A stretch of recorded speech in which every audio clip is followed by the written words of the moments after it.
எல்லோருக்கும் வணக்கம். நான் இந்த மிக்சர் சாப்பிட்டுட்டே இருப்பேன்னு நினைச்சீங்களா? கிடையாது. இன்னைக்கு மார்க்கெட்டை நாங்கள் தான் ஏற்றி விட்டோம் அப்படின்ற மாதிரி இன்னைக்கு நம்மளுடைய மார்க்கெட் 157 பாயிண்ட் ஏற காரணம் டிசிஎஸ் போன்ற கம்பெனியும் இன்ஃபோசிஸ் போன்ற கம்பெனியும் வேற லெவலில் ஏறி இருக்கானுங்க. இந்த சமயத்தில் நிறைய பேர் இந்த எஸ் பேங்கை தண்டக்கிளின்னு சொல்லிட்டு இருந்தாங்க. ஆனால் அந்த ஷேரினுடைய விலை இன்னைக்கு பார்த்தீங்கன்னா 12% ஏறி இருக்கான். என்ன காரணம் அப்படின்னா இந்த எஸ் பேங்கினுடைய ஷேர் ஹோல்டிங்கில் வந்து HDFC பேங்க் வந்து அவங்களுடைய ஹோல்டிங் ஸ்டேக்கை இன்க்ரீஸ் பண்ணிக்கலாம் 9.5% வரைக்கும் அப்படின்ற ஒரு நியூஸ் வந்தது. ஏங்க இந்த எஸ் பேங்க் ஆல்ரெடி எத்தனை பேர் வச்சிருக்காங்க தெரியுங்களா? அதெல்லாம் ஏறாத ஒரு ஷேர், அப்பெல்லாம் ஏறாத ஒரு ஷேர் இப்போ வந்து ஏன் ஏறான்னு தெரியல. வேணுக்குன்னே ஏற்றி விட்டு இன்னைக்கு அதை 50 ரூபா கொண்டு போனாலும் ஆச்சரியப்படுறதில்லை அப்படின்றது என்னுடைய கருத்து.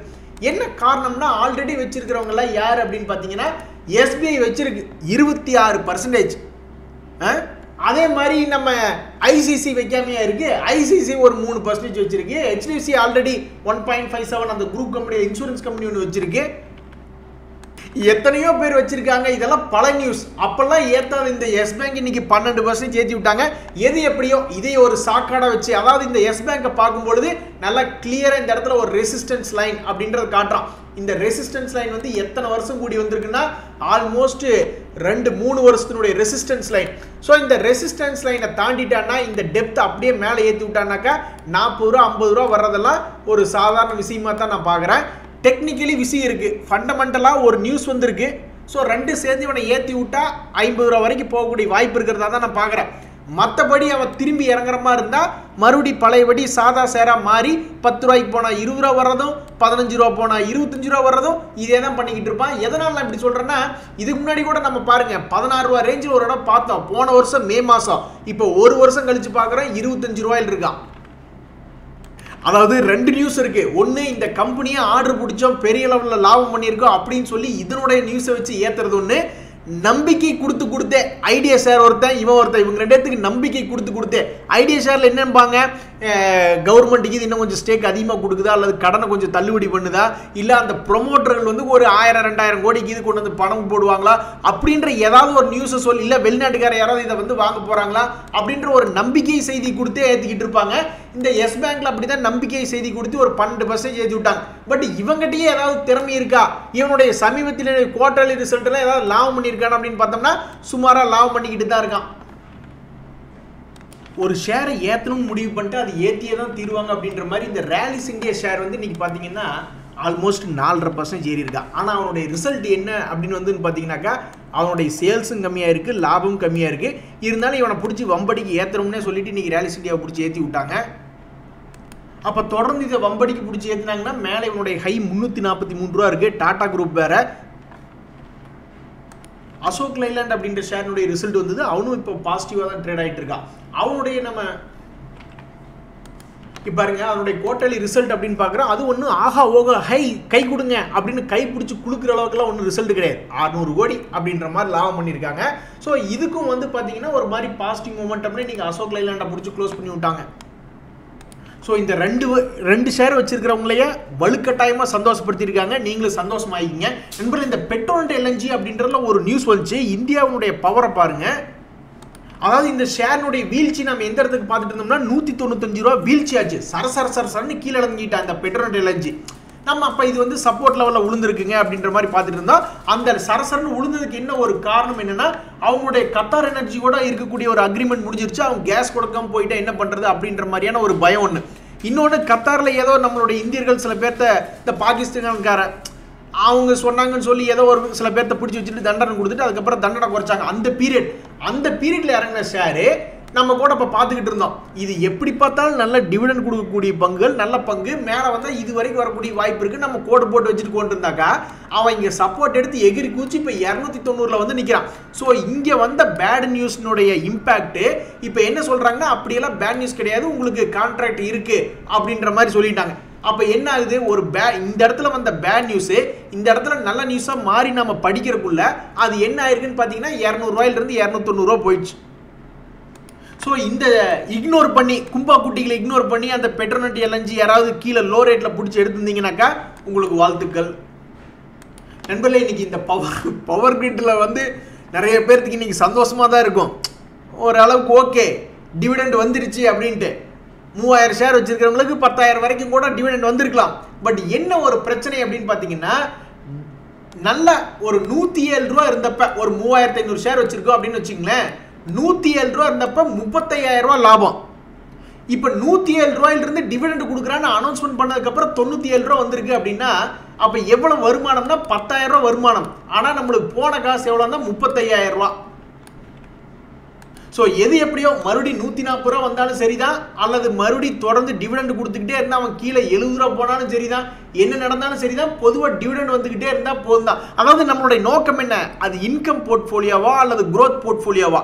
ஸோ இன்கம் போர்ட்ஃபோலியோனா அந்த இன்கமுக்கு தகுந்த மாதிரி தான் வரும்.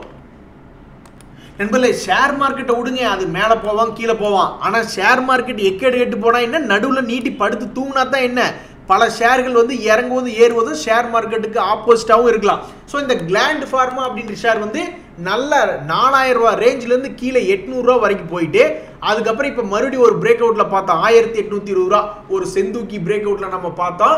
அதுக்கப்புறமே இப்போ மறுபடியும் 2140 ரூபா வரைக்கும் வந்துட்டான். ஸோ தொடர்ந்து மேல் நோக்கி ஏறுற மாதிரி இருந்தால் அவனுடைய ரேட்டு 4000 வராட்டியும் பரவாயில்ல, ஒரு 3000 வந்தால் கூட இந்த ஷேரை வச்சிருக்கிறவங்களுக்கு சந்தோஷம் வரும்.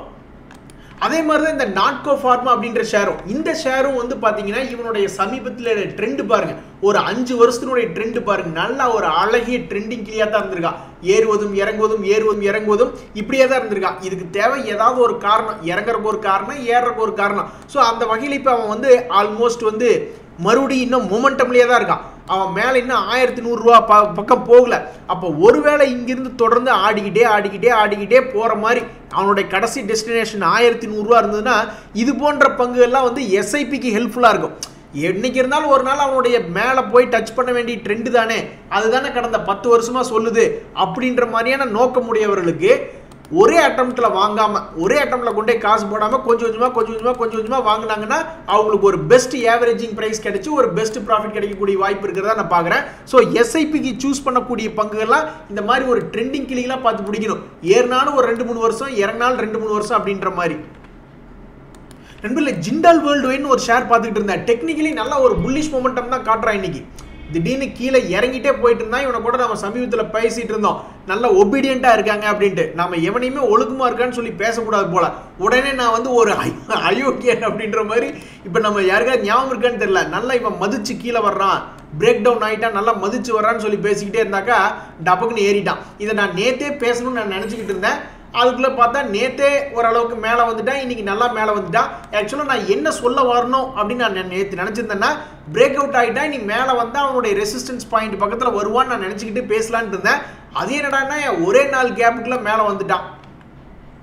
நண்பர்களே, சோலார் செக்டர் ரிலேட்டடான பங்கு தான் இந்த வாரி வந்து வாரி கொடுத்துக்கிட்டே இருக்கு. நல்ல பேர் தான் வச்சிருக்காங்க வாரி அப்படின்ட்டு. கடந்த ஒரு வருஷத்துல பார்த்தீங்கன்னா 833% ஏறிட்டான். இன்னும் எவ்வளவு பர்சன்டேஜ் கொடுக்க போறான் அப்படின்ற மாதிரி தெரியல. பட் இது சஸ்டெயின் ஆகுமா? நம்ம இகேஐ எனர்ஜின்னு ஒரு ஷேர் இப்படி தான் பார்த்தோம். அப்புறம் இதே மாதிரி தான் வானத்துக்கு கொண்டு போயிட்டு அங்கே போய் வாங்க வச்சு பல பேர்த்த அப்புறம் கீழே இறக்கி விட்டான். அதே மாதிரி தான் வேற பிசிஜின்னு ஒரு ஷேர், அவனையும் வானத்துக்கு கொண்டு போயிட்டு இறக்கி விட்டானுங்க. இந்த டாடா குரூப்ல ஏதோ ஒரு ஷேர், டிடிஎம்எல்னு ஒரு ஷேர், அவனையும் வானத்துக்கு கூட்டிட்டு போய் கீழே இறக்கி விட்டானு. அதானிலையும் சில குரூப்ல சில ஷேர்ஸை வந்து மேலே ஏற்றி விட்டு கீழே இறக்கி விட்டானு. அது மாதிரி இந்த வாரியில் நம்மளை வாரி விடுவானுங்களா இல்லையன்றது தெரியல. பட் என்னை பொறுத்த வரைக்கும் யாராவது ஒருத்தர் வந்து ஒரு 100 ரூபாய்க்கு வாங்கியிருக்காங்க, இப்போ 4600 ரூபாய் இருக்குன்னா கொஞ்சம் கொஞ்சமாக ட்ரெயிலிங் ஸ்டாப் லாஸ் போட்டு நகர்த்திக்கிறது நல்லது. நண்பர்கள், இந்த சமயத்தில் ஹிண்டால்கோ இண்டஸ்ட்ரீஸ்ல ஒரு நியூஸ் படித்தேன். அவங்களும் வந்து ரெனியூவபிள் பவரில் வந்து ஒரு கம்பெனியில் 26% வாங்கினாங்க அப்படின்ட்டு. இந்த சமயத்தில் தான் நான் ஹிந்து காப்பர் நினச்சி பார்த்துக்கிட்டேன். ஹிந்து காப்பர் ஏன் நான் நினச்சி பார்த்துட்டேன்னா, இந்த வருஷத்தில் காப்பர் வந்து தனியாக ஒரு செக்டரை பார்க்க வேண்டாம். காப்பரோடைய ப்ரைஸ் இன்க்ரீஸ் ஆகிறதுனால காப்பர் தயாரிக்கக்கூடிய கம்பெனிகள் மேலே வரலாம் அப்படின்ற மாதிரி பார்த்துக்கிட்டு பேசிக்கிட்டு இருந்தோம். நம்ம 140 பார்த்துக்கிட்டு இருந்தோம். மேபி இது ஒரு 300 ரூபா வரலாம் அப்படின்ற மாதிரி நம்ம ஒரு குத்து மதிப்பாக கணக்கு போட்டோம். இப்போ 300 ரூபா வரைக்கும் வந்துட்டான். இங்கிருந்தும் தொடர்ந்து மேல் நோக்கி போனான்னா அடுத்தது அவன் 500 ரூபா போக வேண்டியது அப்படின்றது என்னுடைய கருத்து. Oh my god, what a medical miracle அப்படின்ற மாதிரி இந்த ஐடியா ஃபார்ஜ் இதுக்கு முன்னாடிலாம் நம்ம டிஸ்கஸ் பண்ணிக்கிட்டு தான் இருந்தோம். அவன் வந்து அடிவாரத்தில் கிடக்கிறான் அப்படின்ட்டு. அதுக்கப்புறம் திடீர்னு பார்த்தா 702 ரூபாயிலிருந்து இன்னைக்கு 776 ரூபா வந்திருக்கான். பார் என்னமோ ரெட் கலராக தான் இருக்கு, பட் பிரேக் அவுட் ஆகிட்டான். ஸோ இந்த பிரேக் அவுட் வந்து ப்ராபப்ளி இவனுக்கு எதிர்காலத்தில் ஒர்க் அவுட் ஆச்சுன்னா இவன் பண்ண வேண்டிய வேலை என்னன்னா, முதல்ல 1000 ரூபா வரணும், அதுக்கு அடுத்தது 1200 ரூபா வரணும், அதுக்கு அடுத்தது 1300 ரூபா வரணும் இந்த ஐடியா ஃபோர்ஜ் ஷேர். அடுத்து நான் பாட்டிருந்த இந்த கிராம்ப்டன் கிரீவ்ஸ் அப்படின்ற ஷேர் இன்னைக்கு பொழந்து விட்டாங்க 4.5%. உண்மையிலேயே இது வந்து ஒரு மனசு வலிக்கிற மாதிரியான ஒரு வழி தான்.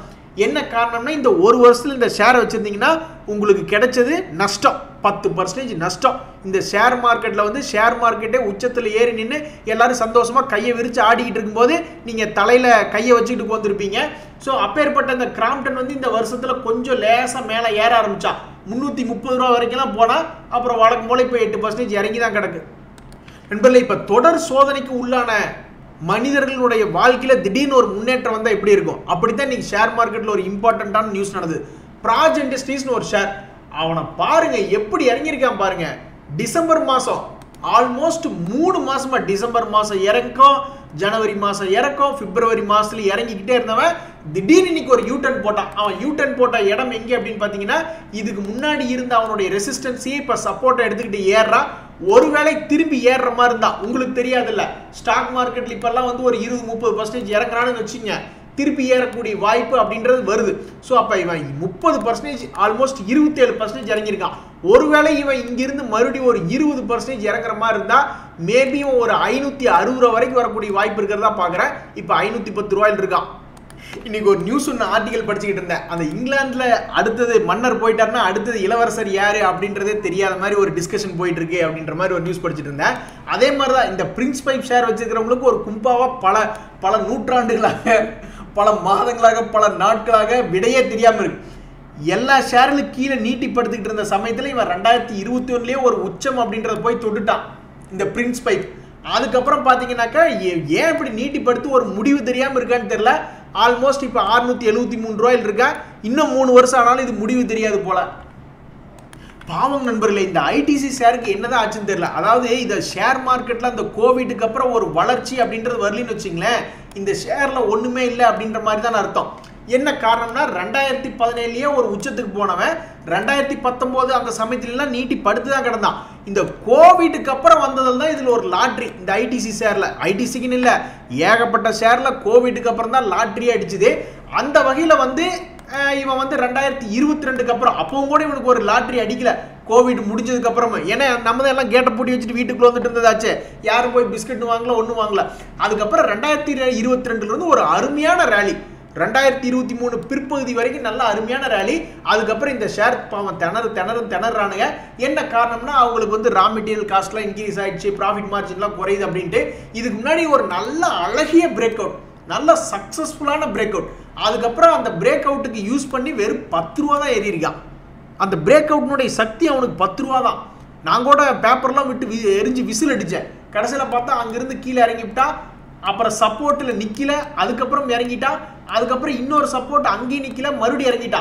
இருந்தாலும் இப்போ மறுபடியும் ஒரு இமாலய மலை போன்ற ஒரு சப்போர்ட் அப்படின்றது, அதாவது 8 மாதங்களுக்கு முன்னாடி அவன் உளுந்த சப்போர்ட் கிட்ட வந்திருக்கான். அப்போ அந்த 8 மாத சப்போர்ட் இவனுக்கு உதவி பண்ணி மறுபடியும் அதிகமாகலாம் போக வேண்டாம், மறுபடியும் ஒரு 480 ரூபா போச்சுன்னா கூட ஒரு 10% கிடைக்கும் அப்படின்றது என்னுடைய கருத்து. இந்த 430 உடச்சிட்டு கீழே வந்தானாக்கா அப்புறம் 320 330 வரைக்கும் போக வேண்டியதான் அப்படின்றது என்னுடைய கருத்து.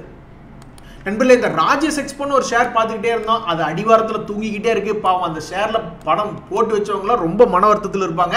அவங்களுக்கு அடுத்தடுத்து வரக்கூடிய வாரங்கள்லாம் அந்த அவங்களுடைய ரிசல்ட் சம்பந்தப்பட்ட நியூஸ்கள்னால ஏதாவது ஒரு ட்ரிகர் கிடைச்சி ஒரு 100-200 ரூபா ஏறிச்சுன்னா கூட அந்த முதலீட்டாளர்களுக்கு ஒரு சந்தோஷம் அப்படின்றது கிடைக்கும். விப்ரோ பாருங்க, இன்னைக்கு விப்ரோ அப்படின்ற ஷேர் வந்து 3.5% ஏறி இன்னைக்கு சந்தோஷத்தை கொடுத்துருக்கு. 501 ரூபாய் இன்ட்ராடே ஹைல போனவன் இப்போ வெறும் 500 ரூபாயில தான் இருக்கான். 500 ரூபாயை தாண்டி க்ளோஸ் பண்ணல. அடுத்து நம்ம பார்க்கக்கூடிய பிபி ஃபின்டெக் ஷேர் அப்படின்றது இன்னைக்கு இறக்கி விட்டாங்க. சரி நண்பர்களே, இன்றைய தகவல் உங்களுக்கு உதவியாக இருந்ததுன்னு எனக்கு சந்தோஷம் தான். ரொம்ப நன்றி, வணக்கம்.